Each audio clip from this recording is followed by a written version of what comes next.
নমস্কার বন্ধুরা, আমি বনশ্রী আর আপনারা দেখছেন বনশ্রী রন্ধনালয়। বনশ্রী রন্ধনালয়ে আপনাদের সবাইকে স্বাগত জানিয়ে আজ আবার একটি নতুন পর্ব নিয়ে চলে এসেছি। আজ বানাবো কচুর একটা রেসিপি, গাঁটি কচু। বাজারে দেখে থাকবেন ছোট ছোট সাইজের হয়, মাটি লাগানো থাকে, সেই কচুর রেসিপি। কচু অনেকেই খেতে ভালোবাসে না, তো এই রেসিপিটা একবার এইভাবে বানিয়ে খেয়ে দেখবেন, আশা করছি ভালো লাগবে। আমি এখানে পেঁয়াজ কুচিয়ে নিয়েছি, কাঁচা লঙ্কা কুচিয়ে নিয়েছি, আদা রসুন বেটে নিয়েছি, আর এখানে একটা টমেটো পেস্ট করে নিয়েছি। এখানে 100 গ্রাম টক দই নিয়ে নিয়েছি, আর কচুগুলো এই যে আমি ছাড়িয়ে কেটে ধুয়ে নিয়েছি। এখন কড়াই বসিয়ে দিয়েছি, কড়াই গরম হয়ে গেছে। কড়াইয়ের মধ্যে একটু বেশি পরিমাণ সাদা তেল দিয়ে দেব। তেলটা গরম হয়ে গেছে।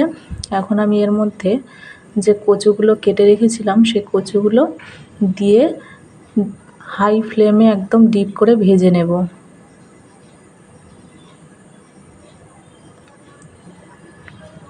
আর কচুগুলো আমি এইভাবে কেটে নিয়েছি গোল গোল করে, দেখতেই পাচ্ছেন। কচুগুলো ওদিকে ভাজা হতে থাকুক, এদিকে আমি একটা মশলার পেস্ট বানিয়ে নিই। এখানে আমি 100 গ্রাম টক দই নিয়ে নিয়েছি। এর মধ্যে হাফ চামচ হলুদ গুঁড়ো, হাফ চামচ ধনের গুঁড়ো, হাফ চামচ জিরের গুঁড়ো, হাফ চামচ কাশ্মীরি লঙ্কার গুঁড়ো, আর হাফ চামচ গরম মশলার গুঁড়ো, আর হাফ চামচ কাসুরি মেথি দিয়ে একটা পেস্ট বানিয়ে নিচ্ছি একসঙ্গে মিশিয়ে। এভাবে ভালো করে মিশিয়ে একটা পেস্ট বানিয়ে নিচ্ছি। এখন এটা আমি কিছুক্ষণের জন্য ঢেকে রেখে দেবো। এটা বানানো হয়ে গেছে। আর এদিকে আমি যে কচুটা ভাজতে দিয়েছিলাম সে কচুটাও আমার ভাজা হয়ে এসছে প্রায়। এখন আমি কচুটা তুলে নিচ্ছি। আর কচুটা এইভাবে ভেজে রান্না করে নিলে কোনো গাল চুলকানোর ব্যাপার থাকে না। যারা গাল চুলকানোর ভয়ে খেতে চান না, এইভাবে রান্না করে খেয়ে দেখবেন।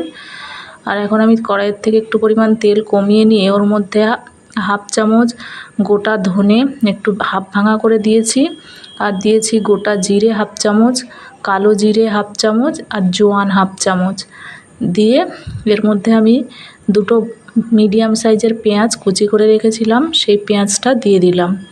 দিয়ে সমস্ত কিছু উপকরণ একটু ভাজা ভাজা করে নেব।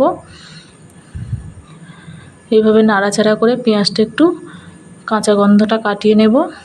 আর এর মধ্যে আমি দিয়ে দেবো 5টা মতো কাঁচা লঙ্কা এরকমভাবে কুচি করে নিয়েছিলাম, আর দিয়ে দেবো 1 চামচ আদা বাটা আর 1 চামচ রসুন বাটা দিয়ে একসঙ্গে সব কিছু একটু ভাজা ভাজা করে নেব। এইভাবে এই রেসিপিটা একবার বাড়িতে বানিয়ে খাওয়ার অনুরোধ রইল। একবার বানিয়ে খেয়ে দেখবেন, আশা করছি খুবই ভালো লাগবে রেসিপিটা। নতুন ধরনের কচুর একটা রেসিপি। আর এখন আমি এর মধ্যে দিয়ে দিলাম একটা বড় সাইজের টমেটো, আমি পেস্ট করে রেখেছিলাম সেই টমেটোটা দিয়ে দিলাম। দিয়ে একটু নাড়াচাড়া করে টমেটোর কাঁচা গন্ধটা কাটিয়ে নেব।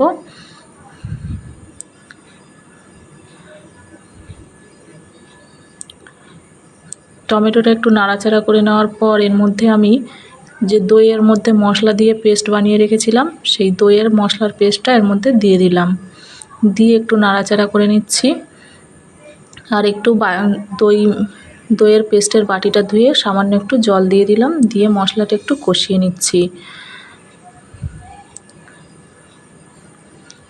এখন আমি স্বাদ অনুযায়ী লবণ দিয়ে দিচ্ছি, আর সামান্য একটু চিনি দিয়ে দিলাম, কারণ আমি টক দই আর টমেটো ব্যবহার করেছি, সেই জন্য একটুখানি চিনি দিয়ে দিলাম। আর একটু লঙ্কার গুঁড়োও দিয়ে দিলাম। আপনারা চাইলে লঙ্কার গুঁড়ো না দিতে পারেন, এখানে কাঁচা লঙ্কা ব্যবহার করা হয়েছে। মশলাটা এখন আমার কষানো হয়ে গেছে। এখন আমি এর মধ্যে আগের থেকে যে কচুগুলো ভেজে রেখেছিলাম সেই কচুগুলো দিয়ে দেব। সমস্ত কচুটা আমার দেওয়া হয়ে গেছে। এখন আমি একটু নাড়াচাড়া করে দেব। এইভাবে কচু আর মশলাটা একসঙ্গে ভালো করে কষিয়ে নিতে হবে।